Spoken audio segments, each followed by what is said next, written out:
Баршаңызға сәлем, сіздермен Толқынның асханасы. Бүгін өте дәмді әрі тойымды тағам дайындаймыз. Кеттікті алдымен жуаларымызды шыжғырып қуырамыз, одан кейін сәбізді ірілетіп турап саламыз. Барлығын жақсылап араластырып жуамыз. Сарғайғаннан кейін етімізді ірі қылып турап, оны да саламыз. Үстіне жақсы көретін специяңызды немесе қара бұршыңызды салып, тағы да жақсылатып араластырып қуырамыз. Барлығы қуырылғаннан кейін капустаңызды салсаңыз болады, немесе ол маңызды емес, бірақ салсаңыз өте дәмді болып шығады.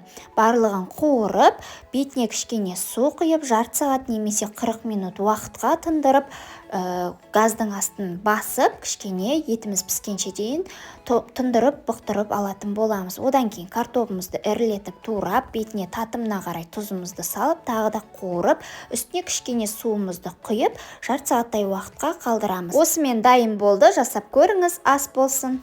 Ал енді бұл тағамның қасына керемете осындай бауырдың салатын дайындайтын боламыз. Алдымен жуаларымызды долькалатып кесіп дайындап аламыз. Жуаның ондай қатты көп қажеті жоқ, жартысын қоссаңыздар да болады. Одан кейін сәбізімізді теркіден өткіземіз, немесе мен секілді ұсақтау етіп турасаңыз болады. Қасына міндетті түрде тәтті бұрыштарымызды қосамыз. Менде тек қызыл түрі болғандықтан қостым, ал сізде болып жатса негізі әр түрінен қосқаныңыз салатыңыздың көркін ашып тұратын болады. Әр түрінен қоссаңыздар өте әдемі, дәмді болып шығатын болады. Оны да ұсақтатып турап шығамыз. Алдын ала пісіп тұрған бауырымызды да ұсақтау етіп тураймыз. Бауыр өте тез піседі, сол үшін қарап отырып пісіруіміз қажет. Кішкене қайнағаннан кейін кішкене уақыт пісіреміз, бір 15-20 минуттай пісетін болады. Қаны шықпағаннан кейін, тесіп қараған кезде пышақпен қаны шықпағаннан кейін бірден піскені білдіріледі.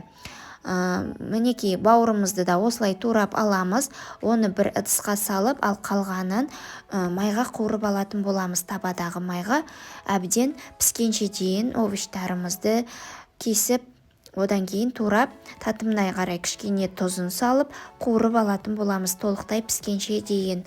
Барлығын бір ыдысқа салып, жақсылатып араластырамыз.